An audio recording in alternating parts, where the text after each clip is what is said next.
The thunder of hoofbeats echoed across the dusty plains as Orville Young rode hard toward the horizon, his weathered face set in stone, eyes fixed on nothing but the vast emptiness ahead. It was 1875 in the unforgiving territory of Wyoming, and he'd made a solemn vow 10 years prior that no living soul would ever hear him speak again of love, home, or the foolish dreams that had once filled his heart. Blood dripped from his side where the bullet had grazed him, but Orville barely noticed. Pain was an old friend now, more welcome than the alternative feeling anything at all.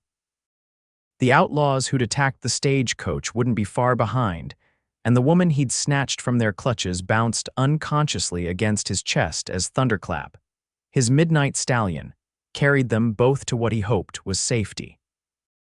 "Hang on," he muttered, the first words he'd spoken in days. "Not letting you die out here." The woman stirred slightly, her bonnet long gone and honey blonde hair whipping in the wind. He didn't know her name, only that she'd fought like a wildcat when the Barton gang had attacked the coach. That kind of courage deserved a chance at survival. Orville spotted a stand of cottonwoods in the distance, signaling water and potential shelter. His body ached with each gallop of Thunderclap beneath him, but years of hardship had taught him to ignore such trivial discomforts. What mattered was staying alive, staying alone, and just this once keeping someone else alive too. By the time they reached the creek, the sun was dropping low in the sky. Orville dismounted with practiced ease despite his injury, carefully lowering the woman to the ground. He tethered Thunderclap where the horse could drink and graze, then turned his attention to their immediate needs: water, fire, shelter. The woman moaned softly as consciousness returned. Her eyes fluttered open, revealing irises the color of summer sky. Where she began, trying to sit up before wincing and falling back. "Easy," Orville said, his voice rough from disuse. "You took a nasty hit to the head when the stage went over." She regarded him warily.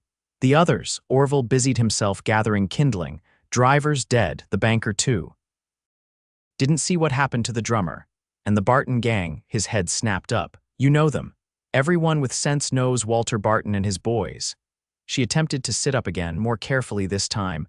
"I'm Beatrice Porter. Most folks call me Bea." "Orville Young," he replied automatically, immediately regretting the disclosure. Names meant connections, and connections meant pain.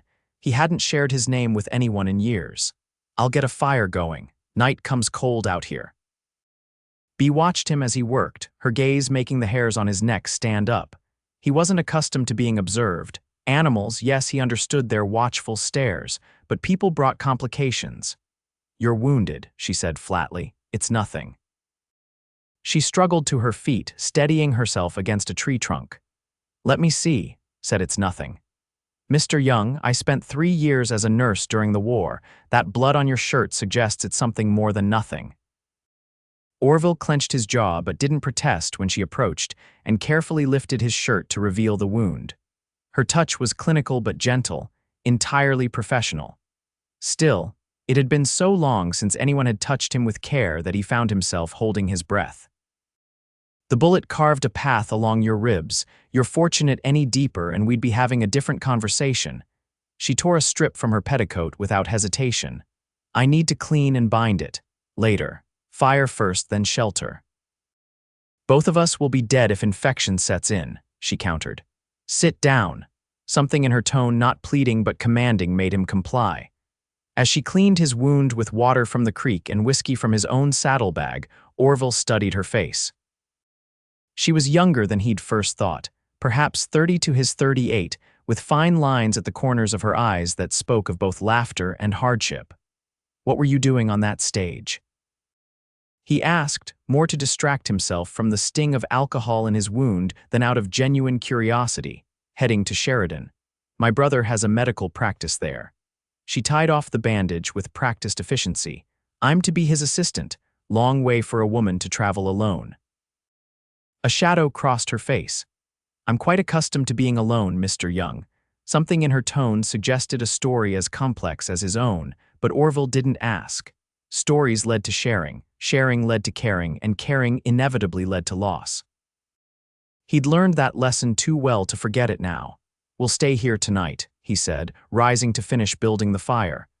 At first light, I'll get you to Sheridan, and then, he didn't answer. There was no and then, in Orville Young's life, just endless days of drifting, hunting, and surviving. Just as he preferred it, night fell with the swiftness particular to the high plains. With the fire crackling and a crude lean-to constructed against the cottonwoods, Orville shared his jerky and hardtack with Bea. She ate sparingly, her movements measured and deliberate. "How did you happen upon the stagecoach?" she asked finally. Orville took his time answering. "Was tracking a mountain lion that's been taking calves from ranches near Buffalo, heard the shots, saw the dust. And you decided to intervene. That seems uncharacteristic for a man who clearly prefers his own company." His eyes narrowed. "What makes you say that?"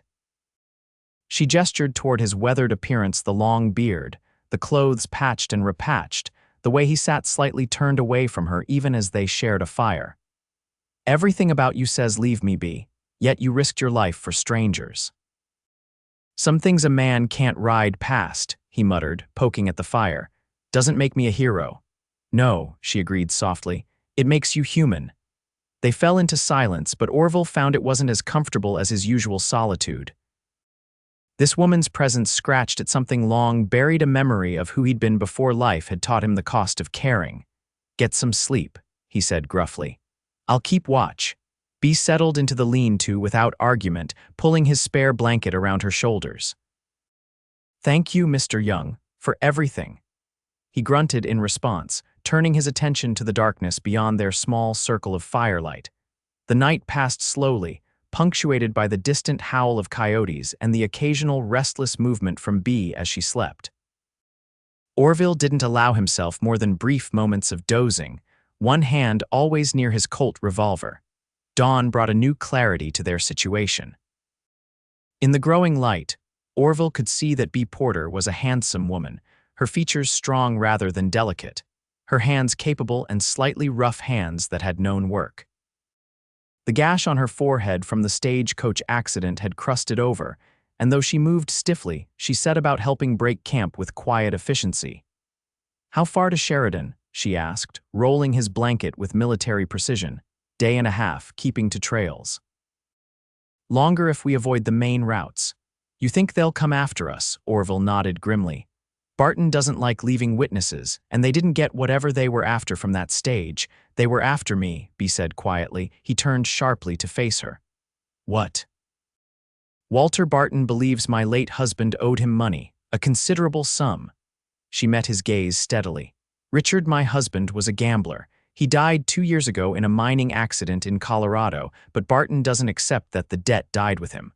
Orville cursed under his breath. This changed matters significantly.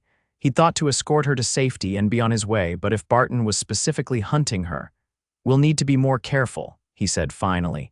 "Keep to the high country, avoid settlements." "I cannot ask you to risk yourself further for my troubles, Mr. Young. Get me to the nearest town and I'll manage from there. And have your death on my conscience. No thank you, Mrs. Porter." He swung up onto Thunderclap and extended a hand down to her. "Come on, daylight's wasting." They rode hard through the morning, Bea sitting behind him on Thunderclap, her arms lightly circling his waist.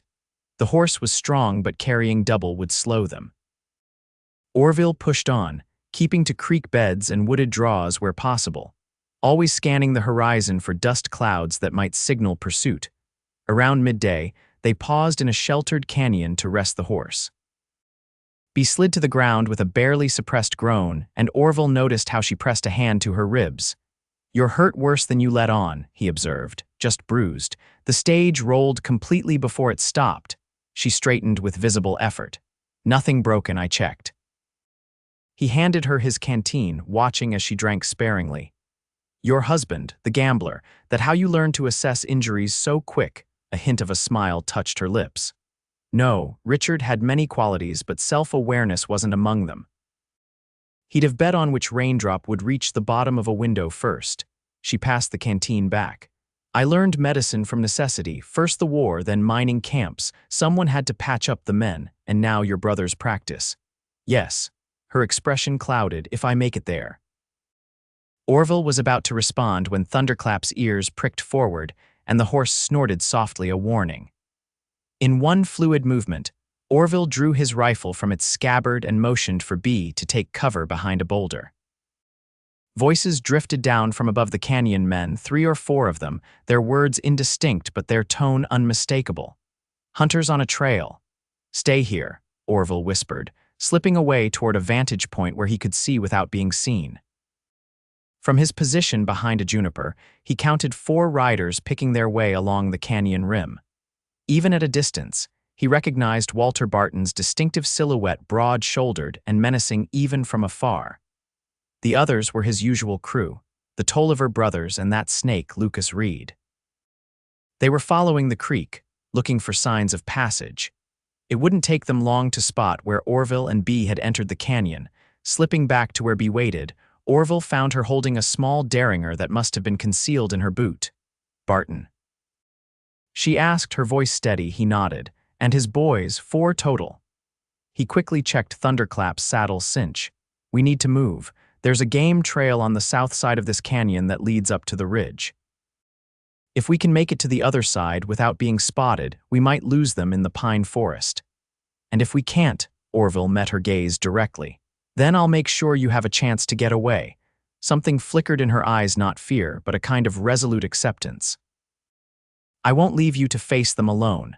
This isn't a debate, Mrs. Porter." "No, it isn't," she agreed, checking her derringer with practiced hands. "I've been running from Walter Barton for 2 years. I'm tired of it." Orville stared at her, reassessing everything he'd assumed. This wasn't some helpless widow, but a woman who'd been surviving on her wits far longer than he'd realized. Still, 4 against 2 with 1 wounded man and a woman with a 2-shot derringer weren't odds he'd take to the bank. "Running smart isn't the same as running scared," he said finally. "Come on." They led Thunderclap up the narrow game trail, moving as quietly as possible over the rocky ground. Twice they froze as voices carried clearly from the canyon below, Barton's men arguing about which direction to take. Each time, after a breathless wait, they continued their careful ascent. They had almost reached the ridge when disaster struck. A rock, dislodged by Thunderclap's hoof, clattered down the slope, setting off a minor avalanche of stones. The noise seemed to echo forever in the canyon. Up there came a shout from below. "Run," Orville said, grabbing Bea's arm and practically throwing her onto Thunderclap's back. He swung up behind her and dug his heels into the horse's flanks. Thunderclap surged forward, finding footing where it seemed impossible as they crested the ridge. Gunshots rang out behind them, bullets whining overhead and splintering bark from trees. Orville bent low over Bea, shielding her body with his own as they galloped into the relative safety of the pine forest. They rode hard for an hour, changing direction frequently, crossing streams to break their trail.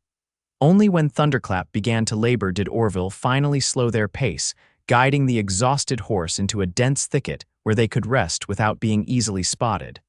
"Are they still behind us?" Bea asked, her voice tight with tension. Orville dismounted and helped her down.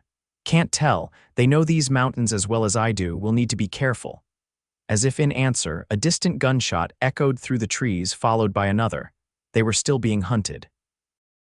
"We can't outrun them forever," Bea said, helping Orville quickly gather branches to create a blind for Thunderclap. "And your horse can't maintain this pace." Orville knew she was right. They needed another strategy. "There's a place about 3 miles north of here, Old Trapper's Cabin. Friend of mine used it years back. Might have supplies, might give us a defensible position if it comes to that." "How well do you know Walter Barton?" Bea asked suddenly. "Well enough to steer clear," Orville admitted. "Crossed paths with him in Cheyenne back in '68. He was running protection rackets even then. Mean as a stepped-on snake and twice as venomous." Bea's face hardened. "He forced my husband into debt deliberately. Richard was weak for gambling, yes, but Barton manipulated the games, encouraged him to bet more than he could afford. After Richard died, Barton came to me, said I'd inherited the debt. When I couldn't pay, he offered alternatives." The way she said it made Orville's blood boil. He'd known men like Barton all his life, predators who saw other people's weaknesses as opportunities for exploitation. "When did you run?" 2 years ago. I've been moving ever since, working where I could, staying ahead of his men." She straightened her shoulders. "My brother doesn't know I'm coming. I didn't want to risk sending a telegram that might be intercepted. Orville nodded, understanding more with each revelation. This wasn't just about a debt, it was about Barton's wounded pride. A woman who defied him, escaped him, made him look foolish. Men like Barton didn't forgive such insults. "Let's get to that cabin," he said. "We'll figure our next move from there." They traveled more cautiously now, Orville leading Thunderclap through the densest parts of the forest where mounted pursuit would be difficult. Bea walked beside him, her endurance impressive for someone who'd been through so much in the past 24 hours. "You said you swore not to speak of love again," she said suddenly, breaking a long silence. "Earlier, you mentioned it was 10 years ago." Orville stiffened. Had he said that aloud? He must have, in that first moment when they'd escaped the stagecoach. Words he hadn't meant to share. "It's not important," he muttered. "Perhaps not to our current predicament," she acknowledged, "but I find myself curious about the man who risked his life for a stranger." For a moment, Orville considered brushing her off with the gruff dismissal that had become his standard response to personal inquiries. But something about this woman, her resilience, her straightforward manner made the old barriers seem suddenly exhausting to maintain. Had a wife. Son too. The words emerged rusty from disuse. Homesteaded north of Laramie, hard years but good ones, until the fever came through in '65. He didn't elaborate, didn't need to.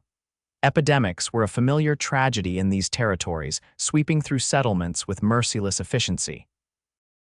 "I lost a daughter to diphtheria," Bea said quietly. "Before Richard, she was 4. They walked in silence after that, bound by the unspoken understanding that exists between those who have faced similar losses. No platitudes, no awkward sympathies, just the recognition of shared pain. The trapper's cabin appeared as the afternoon light began to fade, a small, sturdy structure nestled against a rocky outcropping that shielded it from the worst of the mountain winds. Orville approached cautiously, rifle ready, but the cabin proved empty save for dust and mouse droppings. "It's not much," he said as they entered the single room, "but the roof looks sound." Bea was already assessing the space with practical eyes. "There's a stove, dry firewood, even some preserved goods." She picked up a dust-covered tin. Peaches, luxury indeed. While Bea cleaned the interior space, Orville tended to Thunderclap, settling the horse in a lean-to attached to the cabin's north side. He checked his ammunition, 15 rounds for the rifle, another 12 for the Colt. Not enough if Barton and his gang found them and settled in for a siege. When he returned inside, Bea had the stove going, its warmth a welcome change from the growing chill outside. She'd found a broom somewhere and swept the worst of the dust away, making the small space almost habitable. "Your wound needs cleaning again," she said, nodding toward the bloodstain that had spread on his shirt. "And don't tell me it's nothing. I can see how you're favoring that side." Too tired to argue, Orville sat on a rickety chair and allowed her to tend to him. The bullet graze had indeed begun to show signs of infection, angry red spreading from the edges of the wound.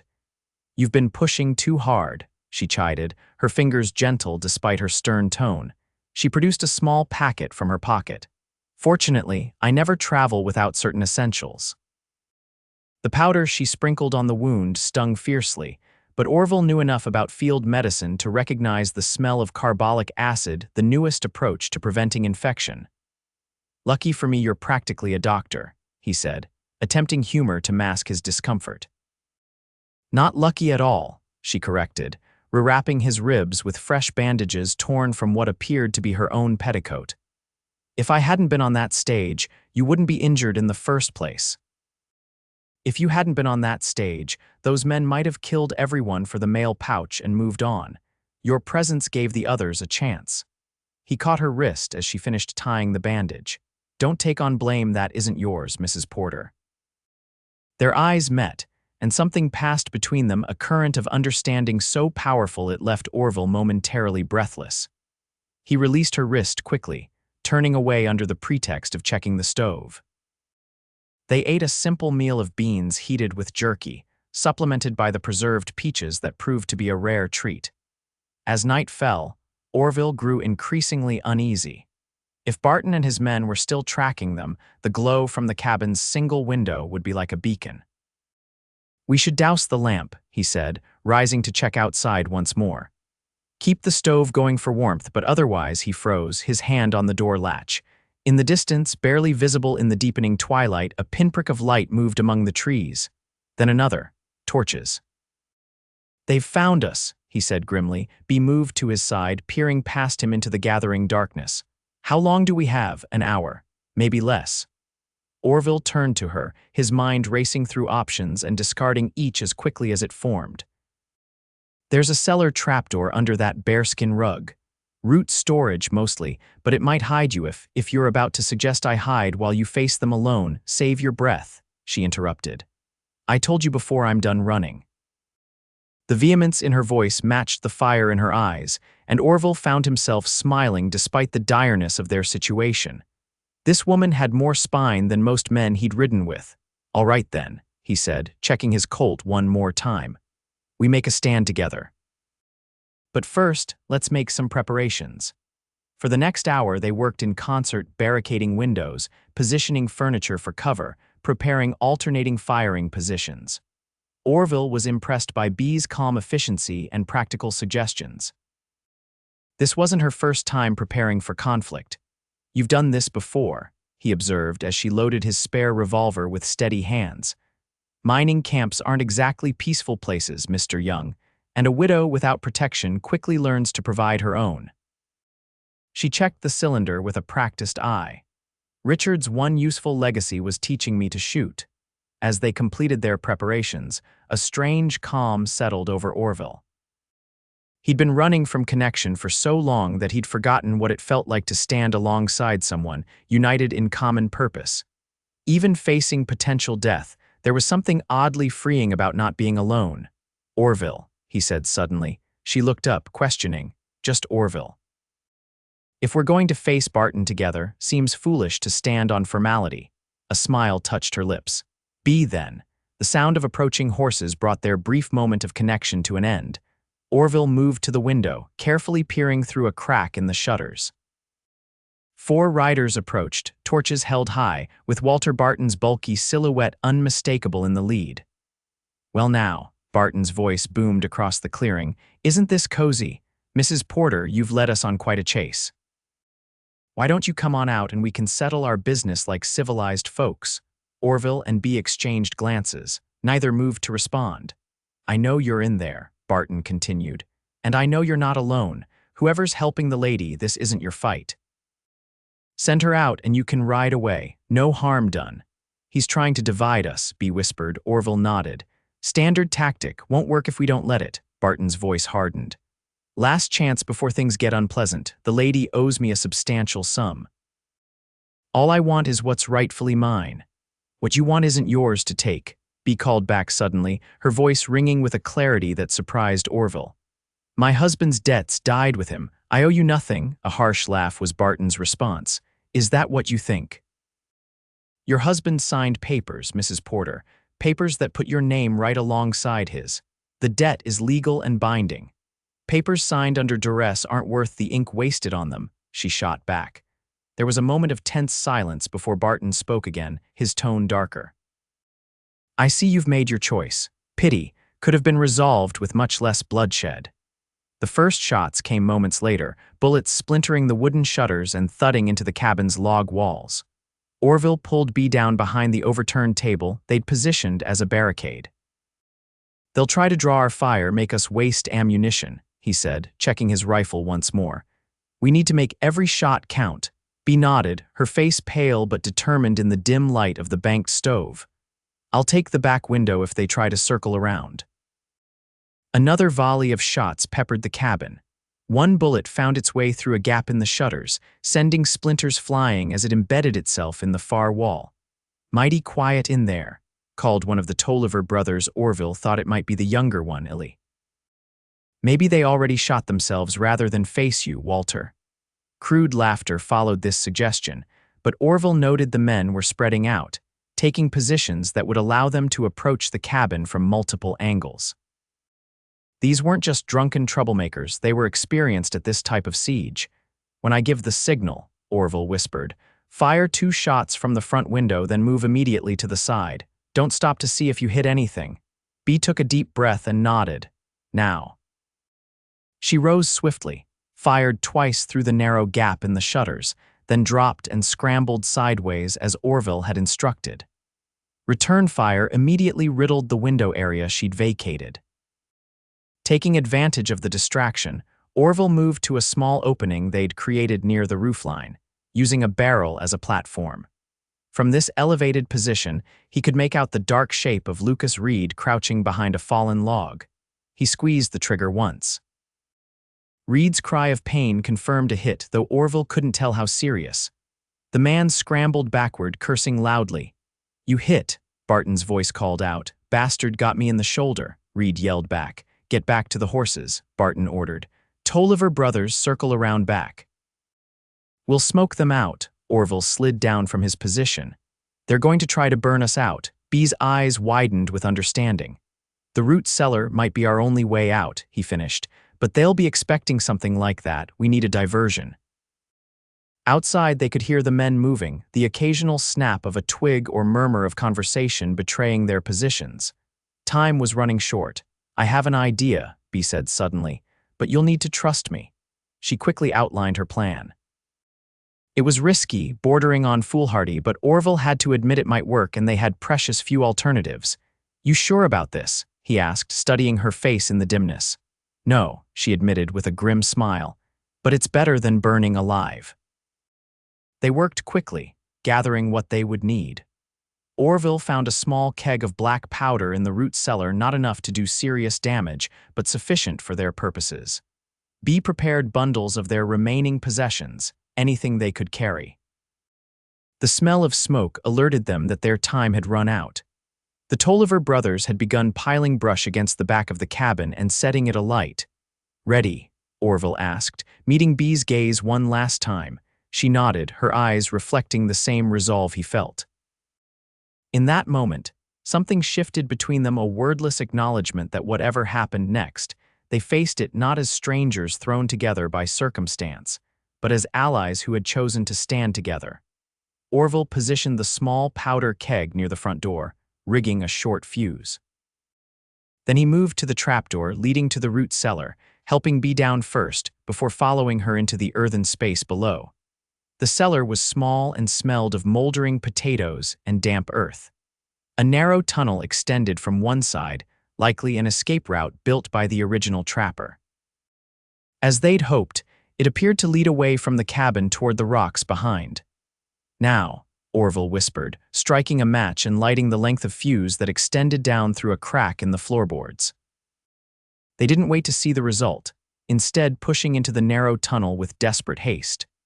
Behind them, they heard shouts as the Tolliver brothers realized the back of the cabin was now fully ablaze. They had crawled perhaps 20 yards when the powder keg exploded. Even in the tunnel, the concussion was enough to send dirt showering down on them from the roof. Above, they could hear the chaos of men shouting in confusion and alarm. "Keep moving," Orville urged, ignoring the burning pain in his side as he crawled. The tunnel seemed endless, barely wide enough for his shoulders, and he feared at any moment it might collapse entirely. Finally, after what seemed an eternity, the passage widened and angled upward. Orville emerged first into the night air, quickly scanning their surroundings before helping Bea out. They were behind the rocky outcropping that had sheltered the cabin, now fully engulfed in flames that lit the forest with an orange glow. "The horses," Bea whispered, pointing toward where Barton's men had left their mounts tethered at the edge of the clearing. They crept carefully through the shadows, using the confusion around the burning cabin as cover. Thunderclap, thankfully, had been moved far enough from the structure to be safe from the fire, though the horse was clearly agitated by the smoke and noise. "Easy boy," Orville murmured, quickly untying him. Nearby, Barton's men had left their horses poorly secured, more concerned with their siege than the possibility of their quarry escaping. They mounted Thunderclap together, and Orville guided the horse away from the clearing as quietly as possible. Behind them, they could hear Barton bellowing orders, trying to restore order to his scattered men. "Where to?" Bea asked, her arms tight around Orville's waist as they picked up speed. "North," he decided. "There's a settlement called Coyote Creek about 20 miles from here." Small place, but they've got a telegraph. We can send word to your brother from there." They rode through the night, pushing Thunderclap as hard as they dared through the difficult terrain. Twice they heard distant hoofbeats and had to conceal themselves in dense thickets, holding their breath as riders passed nearby. Dawn found them in a high meadow, exhausted but alive. Orville finally called a halt near a small stream, both for Thunderclap's sake and because his wound had begun bleeding again, the bandage soaked through. "We need to rest," Bea insisted, helping him down from the saddle. "Just for an hour. You'll be no good to either of us if you collapse." Too weary to argue, Orville allowed her to rebandage his side and check for signs of infection. The carbolic powder seemed to have helped. Despite the renewed bleeding, the wound looked cleaner than before. They shared the last of their jerky and refilled their canteens from the stream. The morning sun felt uncommonly good on Orville's face as he leaned back against a boulder, allowing himself a moment of genuine rest. "Thank you," Bea said softly, seated beside him. "For everything." Orville shook his head. "Don't thank me yet, we're still not safe." "Perhaps not. But I'm alive because of you, and that deserves gratitude regardless of what comes next." She studied his face with an intensity that made him want to look away. "Why did you help me, Orville? Truly," the question hung between them, deceptively simple yet impossibly complex. Orville found himself searching for an answer that made sense, even to himself. "I told myself it was just basic decency," he said finally. "What any man would do, but that's not the whole truth." Bea waited, not pressing but clearly interested in whatever he might share. 10 years is a long time to be alone," he continued, surprising himself with his candor. "You start to forget what it means to be part of something bigger than your own survival. I think I needed to remember." She nodded slowly.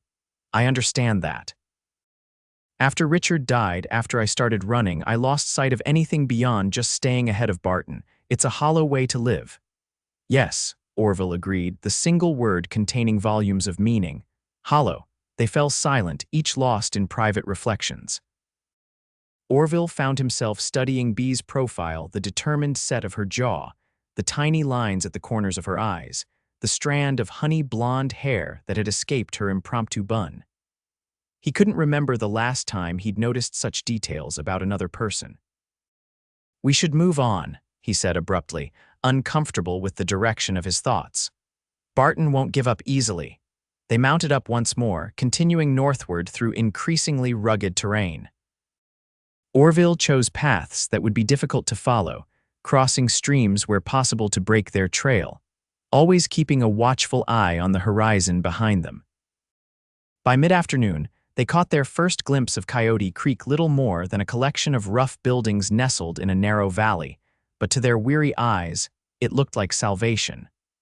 Smoke rose from several chimneys, and they could make out figures moving about between the structures. "Almost there," Orville said, feeling a surge of relief. Another hour and the crack of a rifle shot interrupted him, the bullet singing past so close he felt the displacement of air. Thunderclap reared in alarm as 3 riders emerged from a stand of pines they just passed. "Go." Orville shouted, kicking the horse into motion. They plunged down the slope toward the settlement, another shot kicking up dirt just behind Thunderclap's hooves. Orville risked a glance back. Barton himself led the pursuit, his face a mask of fury even at a distance. The Tolliver brothers flanked him, rifles at the ready but unable to get a clean shot as Thunderclap zigzagged down the uneven terrain. "They'll catch us before we reach town," Bea said, her voice tense against Orville's ear. He knew she was right. Thunderclap was exhausted from carrying double, and the downhill run was treacherous. A stumble now would be catastrophic. Making a split-second decision, Orville veered toward a rocky outcropping that offered some cover. "When I stop, run for the settlement," he instructed Bea. "I'll hold them off." "I won't leave you," she objected immediately. "This isn't a debate." He pulled Thunderclap to a sliding stop behind the rocks. "Go, get help from the town. It's our only chance." For a moment, he thought she might refuse again, but another bullet ricocheting off the rocks nearby seemed to decide her. With a last, fierce look that contained both gratitude and something deeper that Orville couldn't name, she slid from the horse and sprinted toward the distant buildings. Orville dismounted and slapped Thunderclap's flank, sending the horse after her. Then he turned to face their pursuers, rifle ready. The odds were terrible 3-1, with his ammunition dangerously low, but if he could buy Bea enough time to reach the settlement, it would be worth it. Barton and the Tollivers had reined in when they saw Orville take position. They spread out, seeking cover of their own among the scattered boulders and junipers that dotted the hillside. "Give it up, mister," Barton called. "The woman's not worth dying for." Orville didn't bother to respond, instead taking careful aim at the place where he'd last seen the elder Tolliver brother. He squeezed the trigger and was rewarded with a yelp of pain. Not a killing shot, but enough to take one opponent temporarily out of the fight.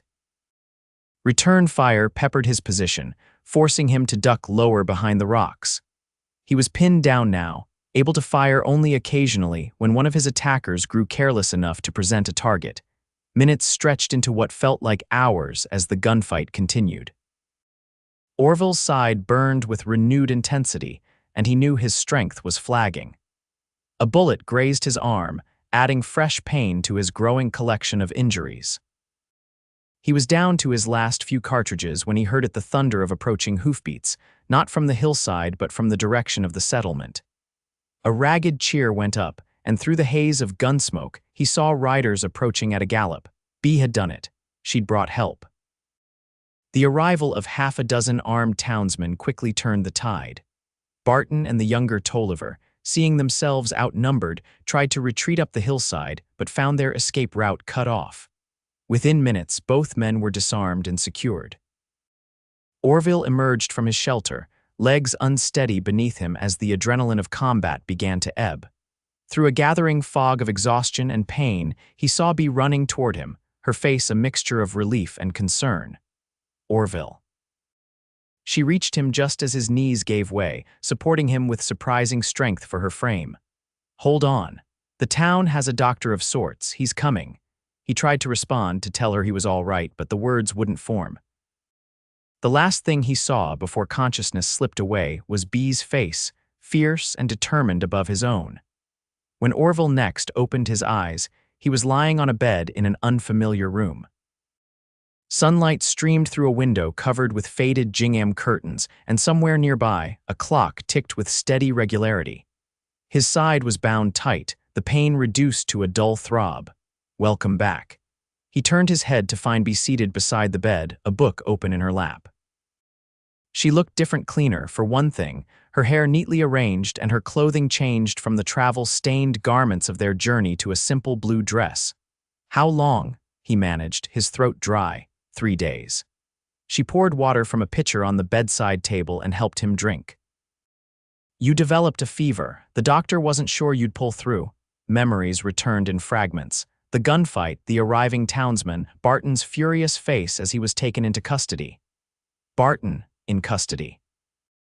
The sheriff here recognized him from wanted posters. Apparently Barton's activities have finally caught up with him. They're holding him until marshals arrive to transport him to Cheyenne for trial. Bea's expression hardened momentarily. The Tolliver brothers too, though the elder one may not survive his wounds. Orville nodded, processing this information.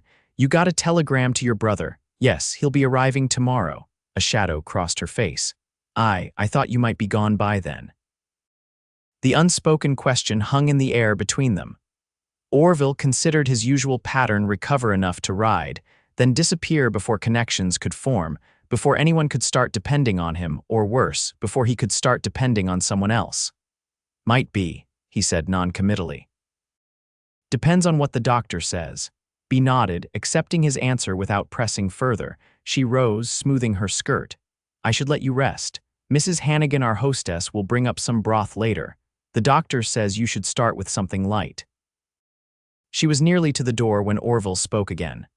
"Why did you come back?" Bea turned, her expression questioning. "At the rocks. You could have kept going once you reached the settlement, sent the townsmen back without you. You'd have been safe."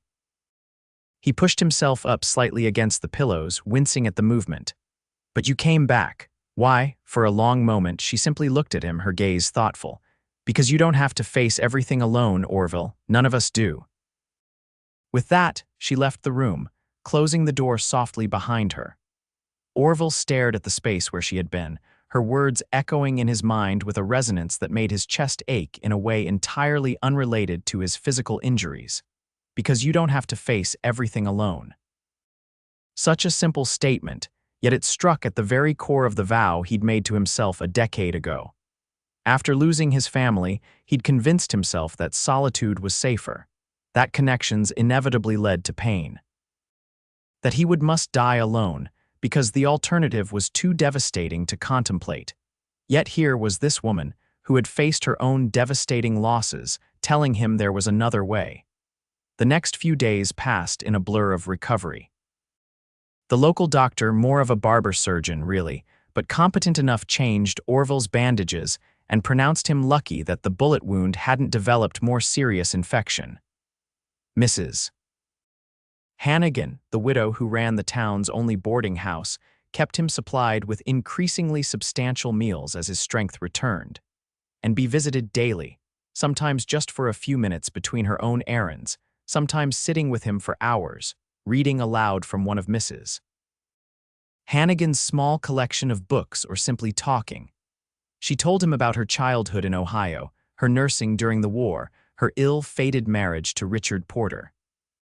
In turn, Orville found himself sharing stories he hadn't spoken aloud in years, his early days as a cavalry scout, the homestead he'd built with his own hands, even memories of his wife Sarah and their son James. Each shared confidence felt like the removal of a stone from a wall he'd built around himself, terrifying yet somehow liberating. With each story exchanged, the connection between them strengthened, becoming something Orville could no longer pretend to ignore. On the fourth day, Bea's brother arrived. Dr. Oliver Porter was a serious-looking man of about 40, with the same determined set to his jaw as his sister but none of her warmth. He examined Orville's wound himself, making approving noises about the care he'd received. "You're lucky," he told Orville. "Another day without proper treatment and you'd likely have lost the arm if not your life." "Your sister's the one who kept infection at bay," Orville responded. "She's a skilled nurse." Dr. Porter's expression softened slightly. "Yes, she is. Always had a gift for it, even as a girl." He repacked his medical bag with methodical precision. "I've arranged transportation for us to Sheridan. We'll leave tomorrow morning if Beatrice is ready." The doctor's words, though expected, hit Orville with the force of a physical blow. Of course, Bea would be leaving with her brother. That had been her plan all along, to reach Sheridan and begin a new life away from Barton's threats. It was what she deserved after years of running, so why did the thought of her departure leave him feeling so hollow? That evening, Orville forced himself to get out of bed and dress properly for the first time since their arrival in Coyote Creek. His movements were still slow and painful, but he managed to make his way downstairs to the boarding house's small dining room where Mrs. Hannigan was serving supper. Bea looked up in surprise as he entered, her face lighting with a smile that made his heart stutter in his chest. "You're up." The doctor said another day, at least before, never was good at following doctor's orders. Orville interrupted with a small smile of his own. He nodded a greeting to Dr. Porter, who was seated across from his sister. "Mind if I join you?" The meal that followed was pleasant enough, with Dr. Porter doing most of the talking, describing his practice in Sheridan, the growing town, the opportunities it presented. Orville contributed little to the conversation, instead finding himself studying Bea's reactions, noting how she smiled and nodded at appropriate intervals, but seemed somehow subdued. As the meal concluded, Dr. Porter excused himself to finalize arrangements for their journey the next day, leaving Orville and Bea alone at the table. "Your brother seems like a good man," Orville offered after a moment of silence. "He is," Bea agreed. "Serious but kind. He was horrified when I told him about Barton and what I've been through these past years. He's already insisting I should have come to him sooner. Will you be happy there, in Sheridan?" She considered the question, her fingers toying with the handle of her empty coffee cup. "I'll be safe. I'll have purpose, assisting Oliver with his patients. It's more than many women have." Orville noticed that she hadn't actually answered his question, but "will you be happy?" Bea met his gaze directly. "I don't know." I've spent so long just surviving that I'm not sure I remember what happiness feels like. She paused, then asked softly, "What about you? Where will you go when you're recovered?" It was the question Orville had been avoiding asking himself. His old life, the solitary existence of tracking, hunting, occasional work as a guide or scout, seemed suddenly pale and insubstantial. Yet what alternative did he have? "Haven't decided yet," he said finally. "Might head up to Montana Territory. Heard there's work for experienced men up that way." Bea nodded, her expression carefully neutral. "I'm sure you'll do well wherever you go." She rose from the table. "I should help Mrs. Hannigan with the dishes, and I need to pack for tomorrow." Orville watched her walk away, the words he wanted to say stuck in his throat like stones. Words about how these few days, despite the danger, despite his injuries, had awakened something in him he'd thought long dead. Words about how her courage and kindness had made him question the vow of solitude he'd clung to for a decade. Words about how the thought of her leaving made him feel as though he were losing a part of himself he'd only just rediscovered. Instead, he said nothing, and the moment passed. Later that night, unable to sleep despite his physical exhaustion, Orville made his way to the boarding house's small porch. The night air was cool, stars brilliant in the clear sky above. He leaned against a post, absently rubbing his injured side as he considered what the morning would bring. The sound of the door opening behind him made him turn. Bea stood framed in the doorway, a shawl wrapped around her shoulders against the evening chill. "I saw the light," she said, nodding toward the lantern hanging from the porch ceiling. "Couldn't sleep either." Orville shook his head. "Too much thinking." She came to stand beside him, both of them gazing out at the quiet main street of Coyote Creek. A dog barked somewhere in the distance, the sound echoing briefly before silence returned. "I've been thinking too," Bea said after a while, "about choices, about paths not taken." Orville glanced at her profile, silvered by moonlight. Having second thoughts about Sheridan, not exactly. She turned to face him fully. "Oliver will provide security, stability. After years of uncertainty, I should be grateful for such an opportunity." "But—" Orville prompted, hearing the unspoken qualification in her tone. Bea smiled faintly.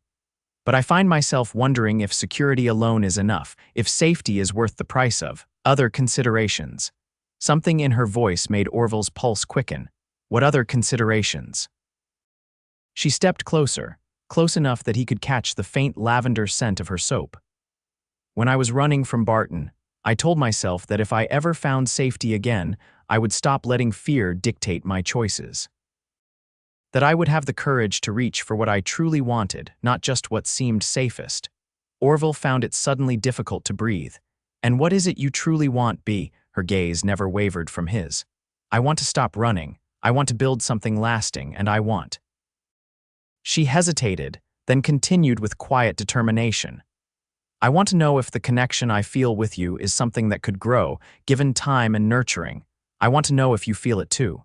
The honesty of her declaration left him momentarily speechless. In all his imaginings of how this conversation might go, he hadn't anticipated such straightforward courage from her, though perhaps he should have, given everything he knew about Beatrice Porter. "I feel it," he admitted finally, the words emerging rough with emotion. "God help me, I do. But Bea, I'm not. I've been alone so long, I don't know if I remember how to be anything else." She reached up, her palm cool against his cheek. "You don't have to face everything alone, Orville, not anymore, not if you don't want to." The simple statement, an echo of what she'd said days earlier, broke something open inside him. The wall he'd built, stone by painstaking stone, crumbled entirely, leaving him exposed but somehow lighter than he'd felt in years. "I'm afraid," he confessed, covering her hand with his own. "Not of Barton or bullets or any physical danger. I'm afraid of caring again, of losing again." "I know," she said softly, "so am I, but I'm more afraid of never trying. Of looking back years from now and wondering what might have been if I'd had the courage to stay instead of going to Sheridan tomorrow." Orville stared at her, hardly daring to believe what she seemed to be suggesting. "You'd stay, here in Coyote Creek, if I had reason to. If there was someone worth building a future with." Her eyes searched his face. "Mrs. Hannigan mentioned the town has no proper medical care besides the barber surgeon. They could use a trained nurse, she said, perhaps even a small clinic eventually. The possibility unfurled between them not just of connection, but of a shared purpose, a shared future. It was terrifying and exhilarating in equal measure. Your brother won't be pleased, Orville pointed out, still clinging to practical considerations as his heart raced ahead. Oliver will understand, eventually. Bea's smile widened slightly. He's protective, but he respects my independence, always has. Orville took a deep breath, feeling as though he stood at a precipice. Behind him lay the solitary path he'd walked for 10 years, familiar, predictable in its loneliness. Before him stretched an unknown road, full of potential joy but also potential heartbreak. In the end, it wasn't really a choice at all. Stay, he said simply. Stay and we'll figure out the rest together. I can't promise I'll be good at this at us, but I want to try. God help me, I want to try. The brilliance of her smile outshone the stars above them. That's all I'm asking for, a chance to try. Orville closed the small distance between them, his lips finding hers in a kiss that felt like coming home after a journey he hadn't realized he'd been on. Her arms went around his neck, careful of his injuries, but holding him as though she never intended to let go. When they finally parted, both slightly breathless, Orville rested his forehead against hers. I swore I'd die alone, he murmured, made a promise to myself after Sarah and James, thought it was the only way to survive. And now, Bea asked, her fingers gently threading through his hair. Now I'm thinking maybe survival isn't enough. Maybe there's something worth living for beyond just making it to the next day. He pulled back slightly to look into her eyes. You've shown me that, Bea. You've reminded me what it means to be fully alive. The conversation that followed lasted well into the night, as they spoke of practical matters and dreams alike. By the time the eastern sky began to lighten with approaching dawn, they had the beginnings of a plan uncertain in its details, but firm in its foundations, Dr. Oliver Porter took the news of his sister's decision with remarkable grace, after an initial period of concerned questioning. Perhaps he saw the change in Bea, the brightness in her eyes, the certainty in her voice as she explained her choice. Perhaps he simply recognized, as a brother who truly cared for his sister's happiness, that this was no impulsive decision but a carefully considered step toward the future she wanted. You'll always have a place with me in Sheridan, he told her as they said their goodbyes. If this doesn't work out, if you need anything at all, I know, Bea assured him, embracing her brother warmly. Thank you for understanding. Dr. Porter turned to Orville, his expression serious. I'm entrusting you with my sister's happiness and safety, Mr. Young. I hope you appreciate the gravity of that responsibility. Orville met the man's gaze directly. I do, sir, and I promise you I'll spend every day making sure she never regrets her choice. The doctor studied him for a long moment, then nodded, apparently satisfied with what he saw. With a final embrace for his sister and a handshake for Orville, he departed for Sheridan, promising to send supplies and equipment to help Bea establish her nursing practice in Coyote Creek. In the weeks that followed, Orville and Bea settled into a rhythm of shared purpose. The town council, grateful for Orville's role in capturing Walter Barton and delighted at the prospect of having a trained medical professional in their community, offered them the use of a small cabin on the edge of town. It needed work. The roof leaked in 3 places, and mice had made homes in the walls, but together they set about making it habitable. Orville found himself rediscovering skills he hadn't used since his homesteading days: carpentry, basic masonry, the countless small repairs that transform a structure into a home. Bea, meanwhile, began seeing patients almost immediately, converting the cabin's front room into a simple examination area while they worked on a more permanent clinic space. They were married on a clear October day, with half the town in attendance. The ceremony was simple, performed by the circuit-riding preacher who visited Coyote Creek once a month. Bea wore a dress of pale blue trimmed with lace that Mrs. Hannigan had helped her make, and Orville wore the only suit he owned, purchased specifically for the occasion. Do you, Orville James Young, take this woman to be your lawfully wedded wife? The preacher asked. Orville, looking into Bea's eyes, felt the last lingering ghosts of his past finally release their hold on him. I do, he said, his voice clear and certain. "And do you, Beatrice Elizabeth Porter, take this man to be your lawfully wedded husband?" "I do," Bea replied, squeezing Orville's hands as though to emphasize her commitment. "Then by the power vested in me, I now pronounce you husband and wife." The preacher smiled. "You may kiss your bride." As their lips met, sealing their vows before their newfound community, Orville felt a sense of completion he'd thought forever beyond his reach. The solitary path he'd walked for so long had led him here, to this woman, to this moment, to the beginning of a journey they would walk together. Winter came early that year, blanketing Coyote Creek in snow by mid-November. Orville and Bea passed the long evenings by the fire, sometimes in companionable silence as he whittled and she mended, sometimes sharing stories of their separate pasts or making plans for their shared future. "I was thinking," Bea said one such evening, setting aside her sewing to pour them both fresh coffee, "about expanding the clinic come spring." Orville looked up from the wooden horse he was carving. "Oh, Mrs. Thornton mentioned her daughter is expecting again her third." "Got me thinking about how many women in these parts have no access to proper midwifery." She passed him a steaming cup. "I had some training in that area during the war. Could be useful here." "Sounds like a fine idea," Orville agreed. He watched her as she settled back into her chair, noting how the firelight caught the gold in her hair, how gracefully her hands moved as she resumed her sewing. Even after months together, he sometimes found himself marveling at the twist of fate that had brought her into his life. "You've made quite an impression on this town, you know. Mayor Jenkins was saying just yesterday that Coyote Creek's been blessed by your arrival." Bea smiled, though he noted a touch of pink in her cheeks at the praise. "We've been blessed, I think, to find this place, these people." She met his gaze across the hearth. "To find each other." Orville set down his carving and coffee, crossing to kneel beside her chair. "I never thought I'd have this again," he said quietly, taking her hand in his. "A home, a purpose, someone to share it all with, nor did I." She touched his face gently. "For so long I was just running, just surviving. I'd forgotten what it meant to build something lasting." "We're building it now," he said, "together." As spring thawed the mountain snows, bringing new life to the high country, Orville and Bea's plans for the future expanded along with the clinic. Word of the skilled nurse in Coyote Creek spread through neighboring settlements, bringing patients from as far as 30 miles away. Orville, meanwhile, found his own role in their community, part constable, though he refused the official title. Part guide for the increasing number of settlers moving into the region. On their first anniversary, they rode together to a ridge overlooking the growing town that had become their home.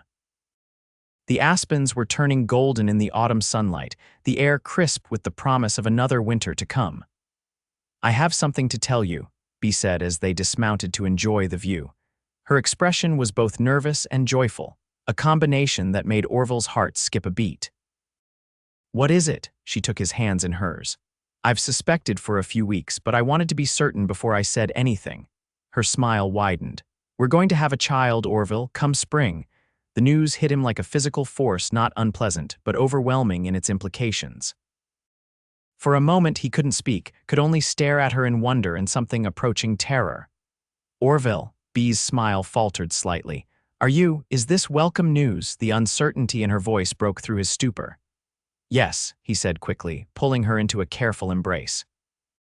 "Yes, of course it is. It's been so long since I allowed myself to think about being a father again." She relaxed against him. "I know, I've been thinking about Lily, my daughter, as well. About how different it will be this time, with both of us together, with a proper home, with everything we've built here." Orville held her close, his mind racing with equal parts joy and fear.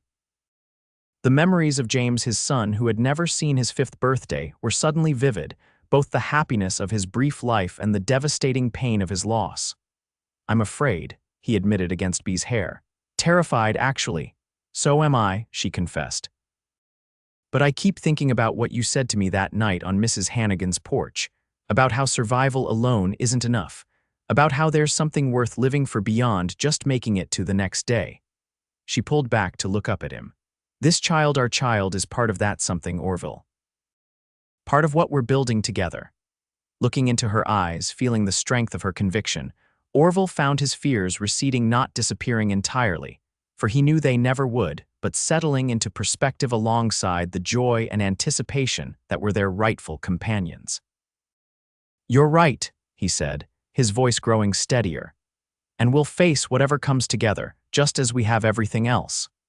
Their daughter was born on a clear May morning in 1877, with Mrs. Hannigan assisting and half the women of Coyote Creek waiting anxiously outside the cabin for news.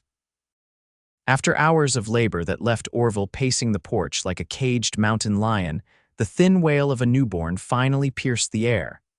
When Mrs. Hannigan beckoned him inside, he entered with heart pounding to find Bea propped up on pillows, tired but radiant, a small bundle cradled in her arms. "Come meet your daughter," she said softly. Orville approached almost reverently, perching carefully on the edge of the bed. The infant's face was red and wrinkled, her eyes squeezed shut against the newness of the world. A tuft of dark hair his coloring, not Bea's, crowned her tiny head. "She's perfect," he whispered, reaching out to touch one miniature hand. The baby's fingers reflexively curled around his, and Orville felt his heart expand with a love so powerful it was almost painful. "What shall we call her?" Bea asked. They had discussed names over the winter months but had never quite settled on one. Now, looking at his daughter's face, Orville knew with sudden certainty. "Sarah," he said, "after my first wife, and Elizabeth after your middle name, Sarah Elizabeth Young." Tears welled in Bea's eyes as she nodded. "Sarah Elizabeth, it's beautiful." She shifted slightly, making room for him beside her. "Hold her, Orville, hold your daughter." With hands that trembled slightly, he took the swaddled infant from Bea's arms. Sarah's eyes opened briefly newborn blue, unfocused before closing again as she settled against his chest. "Hello, little one," he murmured. "Welcome to the world." In that moment, cradling his newborn daughter while his wife looked on with love shining in her tired eyes, Orville Young fully understood how completely his life had transformed since that fateful day when he'd intervened in a stagecoach robbery. The vow he'd made a decade earlier to live and die alone now seemed not just broken but shattered beyond recognition, replaced by something infinitely more precious. A promise to live fully, to love deeply, to build a future not in solitude but in connection. As the years passed, that promise became the foundation upon which Orville and Bea built their life together. The clinic grew into a proper doctor's office when a young physician from back east decided to settle in Coyote Creek, with Bea serving as his head nurse and midwife. Orville, meanwhile, found his calling as the town's unofficial lawman, eventually accepting the sheriff's badge when the growing community demanded more formal law enforcement. Sarah was joined by a brother, James Oliver, born 2 years later, and eventually by a younger sister they named Lily Grace. The Young family became a cornerstone of Coyote Creek, their home a place of warmth and welcome for neighbors and strangers alike. On quiet evenings, when the children were asleep and they had the porch to themselves, Orville and Bea would sometimes reminisce about their beginnings, the desperate flight from Barton and his gang, the siege at the trapper's cabin, the moment on Mrs. Hannigan's porch when they'd chosen to face the future together. "Do you ever regret it?"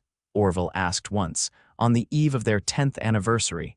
"Staying here instead of going to Sheridan with your brother, taking a chance on a broken-down old cowboy who'd sworn off human connection."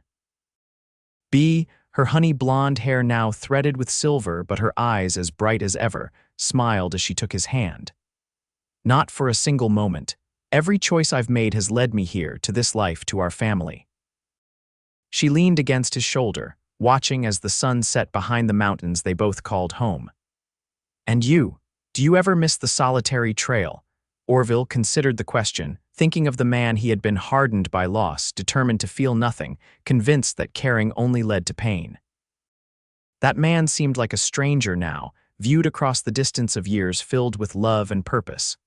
"No," he said finally, squeezing her hand. "You were right, all those years ago. I didn't have to face everything alone, and thank God because of you I never will again." Together, they watched as the last light faded from the sky, the first stars appearing overhead, two people who had found in each other not just love, but redemption, healing, and the courage to build a life neither had dared to imagine possible. A cowboy who had sworn to die alone, and the woman who had shown him he didn't have to.